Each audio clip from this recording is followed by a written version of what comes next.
नमस्कार दोस्तों। पारा शिक्षक मानदेय को लेकर के अभी अभी एक बहुत ही बड़ी अपडेट सामने आ रही और ये जो अपडेट है काफ़ी ज़्यादा इम्पोर्टेंट होने वाला है। यहाँ पे देखिएगा मानदेय को लेकर के बड़ा अपडेट।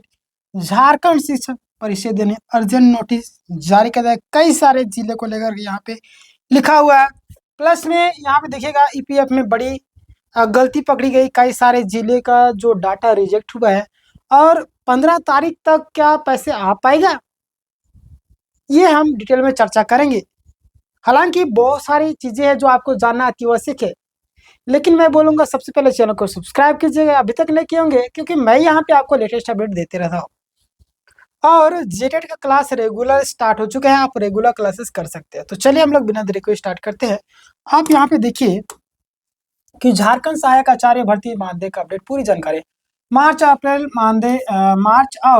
अप्रैल मानदेय को लेकर के क्या उम्मीद थी, यानी कि सभी सहायक अध्यापकों को उम्मीद थी कि मार्च और अप्रैल महीने का जो मानदेय, यानी कि मार्च और अप्रैल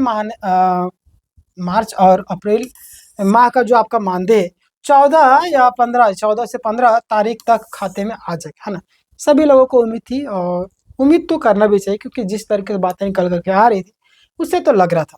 बट यहाँ पे देखिएगा एक नया अर्जेंट नोटिस आने के बाद साफ हो गया।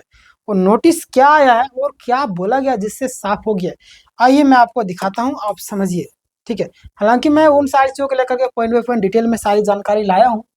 देखिए कई जिलों में लापरवाही के कारण भुगतान में देरी हो रही। बहुत सारे जिले जहाँ पे बोलते हैं कि देखिए, अगर आप लापरवाह करेंगे भाई तो आप उसका परिणाम तो आपको भुगतना पड़ेगा, समझ रहे। तो लापरवाही देखने को मिल रहा है।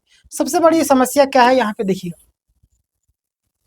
कि 10 जिलों ने अभी तक मानदेय विवरणी यानी कि डाटा परियोजना कार्यालय को नहीं दिया।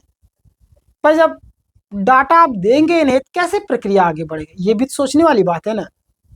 देखिए इन जिलों का डाटा अभी तक अपलोड नहीं किया गया। देखिए सबसे पहले आपका देवघर आ जाता है भाई, बाबा धाम, गढ़वा, गिरिडीह, खूंटी, लातेहार, फिर आपका आ गया पाकुड़, पलामू, रामगढ़, है ना।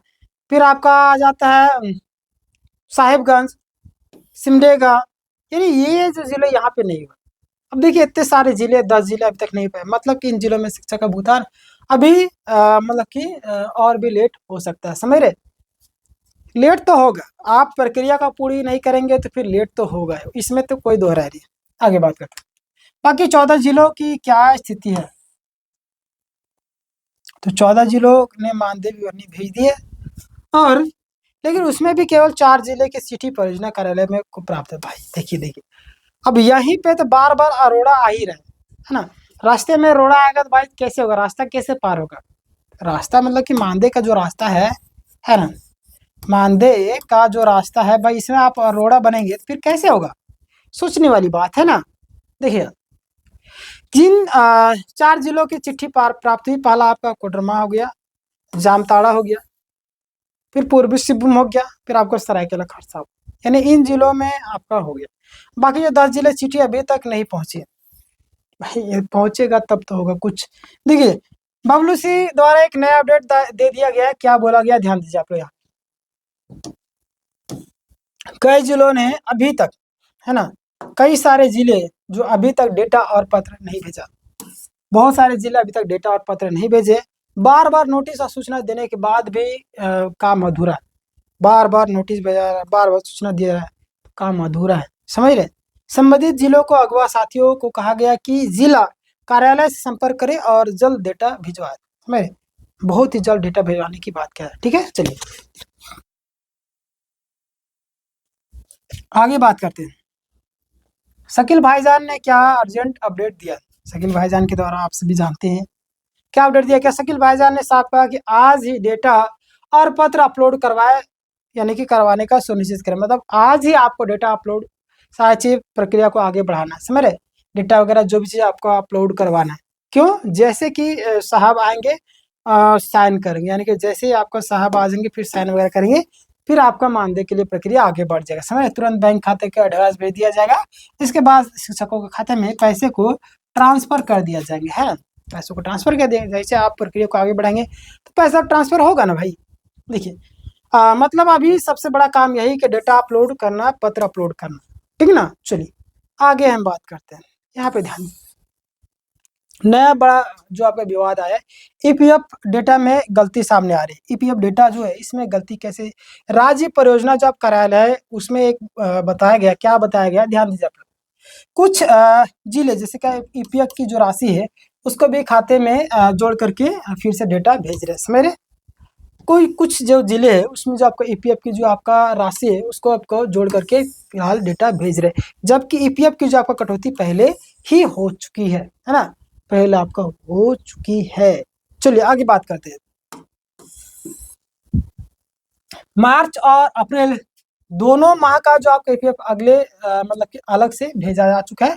गलती क्यों हो रही, गलती होने का भी कुछ ना कुछ रीजन है, वो गलती क्यों हो रही, तो आप यहाँ पे ध्यान दीजिएगा कि कुछ जिलों में, कई सारे जिले हैं उसमें देखिए, कुछ जिलों में मानदेय प्लस आपका ईपीएफ, मानदेय प्लस में आपका ईपीएफ दोनों को जोड़ करके डेटा भेज रहे हैं, दोनों को जोड़ करके डेटा भेज रहा है, इसीलिए फाइल रिजेक्ट हो रही है ना, इसीलिए जो आपका फाइल को रिजेक्ट किया जा रहा है और फिर से दोबारा अपलोड करना पड़ रहा है। तो ये सारी चीज़ों का आपको ध्यान रखना था। अब भाई इन सारी जो छोटी छोटी चीज़ों का आप ध्यान नहीं रखेंगे फिर कैसे होगा, ठीक है ना। चलिए आगे बात करते हैं, यहाँ पे ध्यान दीजिएगा आप लोग।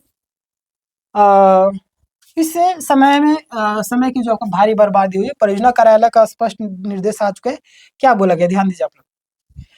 मतलब कि केवल मानदेय का सही डेटा भेजें, यानी कि केवल जो आपका मानदेय का वो सही डाटा आपको भेजना है, ईपीएफ अलग है, समझ रहे, ईपीएफ दोबारा जोड़ करके अपलोड नहीं करना है, क्लियर। चलिए इन सारी चीजों का आपको ध्यान देना, आगे बात करते हैं। भुगतान में देरी का असली कारण क्या है, तो देरी कारण जो है वो देख लीजिए आप यहाँ पे कि देरी होने का कई सारे कारण, जिसमें से कई जिलों ने डेटा अभी तक नहीं भेजा, कई सारे जिलों में चिट्ठी नहीं, कई सारे जिलों को चिट्ठी भी नहीं पहुंची, ईपीएफ जोड़ करके गलत डेटा भेजा जा रहा है। तो ये सारी चीजें आप गलती कर रहे हैं जिसके कारण आपका लेट हो रहा है और फाइलें भी रिजेक्ट हो रही, दोबारा अपलोड करना पड़ रहा है, क्लियर। आगे बात करते हैं। अभी शिक्षकों को क्या करना चाहिए, तो विशेष करके ध्यान दीजिए आप लोग, विशेष करके 10 जिलों के जो भी शिक्षक है, जो अगवा साथी है, 10 जिला को तुरंत संपर्क करें, डेटा और पत्र जल्द अपलोड कराएं ताकि भुगतान प्रक्रिया आगे बढ़ सके ना, ताकि जो भी भुगतान का जो प्रक्रिया है वो आपका आगे बढ़ सके, क्लियर। सबसे महत्वपूर्ण आपका बात क्या है, अगर सभी जिलों का डेटा अपलोड कर दे, यानी कि जितने भी जिले हैं सभी का अपलोड कर देते और पत्र पहुंच जाए तो अधिकारी तुरंत साइन कर देंगे, समझ रहे, साइन कर देंगे तो बैंक एडवाइस जारी हो जाएगा, समझ रहे, बैंक एडवांस आपका जारी होगा तो और मानदेय सीधे आपके खाते में क्रेडिट हो जाएंगे, ठीक है ना। चलिए आगे बात करते हैं। निष्कर्ष तौर पर अभी मानदेय रुका हुआ है क्योंकि 10 जिलों का जो आपका डेटा है वो आपका बाकी है, ठीक है, कई सारे जिलों की चिट्ठी नहीं पहुंची है, ईपीएफ डेटा में गलती हो रही है। आगे बात करते हैं। अच्छी बात यह है, क्या अच्छी बात है, कुछ ना कुछ अच्छा बात भी होती है। अच्छी बात, प्रक्रिया आपका चालू है, साइन होती है, बैंक में एडवाइस भेज दिया जाएगा, उसके बाद भुगतान शुरू हो जाएगा। सबसे ज़्यादा ध्यान देने वाली बात है कि देवघर, आपका गढ़वा, गिरिडीह, खूंटी, लातेहार, आपका पाकुड़, फिर आपका पलामू, रामगढ़, साहिबगंज, सिमडेगा, इन जिलों में आपका तेजी से काम, एक सेकेंड, तेजी से आपका काम हुआ है और जल्द ही मानदेय मिलने की संभावना। अब यहाँ पे आपके मन में आ रहा है 15 तारीख तक आपका मानदेय मिलेगा, तो इसका जवाब है नहीं, है ना, इसका जवाब क्या है, नहीं, है ना। प्रक्रिया आपका आगे बढ़ेगा, कुछ दिन टाइम लगेगा, जैसे आएगा मैं आपको इन्फॉर्म कर दूंगा। आप हमारे चैनल में नए होंगे तो सब्सक्राइब के लिए और लाइक नहीं किया लाइक कर दिए, क्योंकि मैंने हज़ारों छात्रों की हेल्प की और वीडियो के माध्यम से, अपडेट के माध्यम से आप सबको ज़रूर इन्फॉर्मेशन पहुंचाते रहता हूं। इस वीडियो को आप ज़रूरतमंदों को, जितने भी ग्रुप है सभी जगह फैला दीजिए ताकि सही जानकारी लोगों तक पहुँच सके। मिलते हैं नेक्स्ट वीडियो, तब तक के लिए अपना ख्याल रखिए, धन्यवाद।